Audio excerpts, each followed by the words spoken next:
النهارده طلبنا من سيادة محافظ اسكندريه ان احنا يكون هناك مقر، لان كان في مواطنين من اسكندريه كتير قوي عايزين يتبرعوا، فتفضل الحقيقه مشكورا ان هو يلبي دعوتنا وحدد لنا مركز شباب سموحه بالنزهه.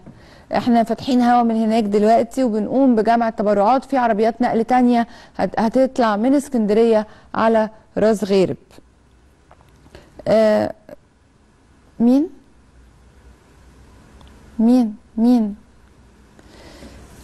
سيادة اللواء رضا فرحات محافظ اسكندريه، اهلا بحضرتك. بيك يا استاذ ريهام. نشكر حضرتك جدا جدا الاستجابه السريعه.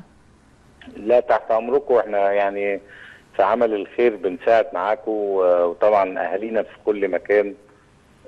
احنا كلنا مصريين ويعني زي ما ممكن اسكندريه تتزنق بعد كده، فيعني هنجيلكوا برضه يا فندم.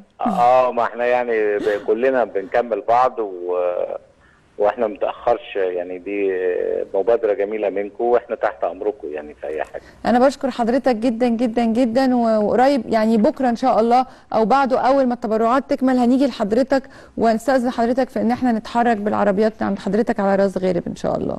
ان شاء الله توصلوا بالسلامه وتوصل التبرعات كلها لاهالينا، واحنا تحت امركم في اي حاجه، وزي ما بنقول احنا كلنا شعب مصر واحد، وطن واحد، وكلنا في الخير مع بعض. دايما بنتصارع ونتسابق للخير، والبرنامج يعني صبايا الخير، فطبعا يعني كلنا مع بعض ان شاء الله دايما تكون ايامنا كلها خير وسعاده ان شاء الله.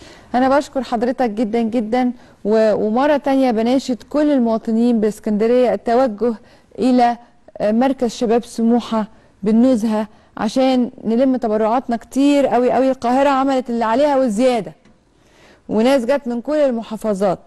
ابتدينا نلم تبرعات. احنا اعلنا الحقيقه عن مركز شباب سموحه من حوالي ساعتين على النهار اليوم، اكيد ما كانش فيه مشاهده قويه، ولكن بالرغم من هذا الكم اللي وصل في الساعتين دول هايل جدا. ولكن انا بناشد المواطنين في اسكندريه ان هم يتوجهوا لمركز شباب سموحه بالنزهه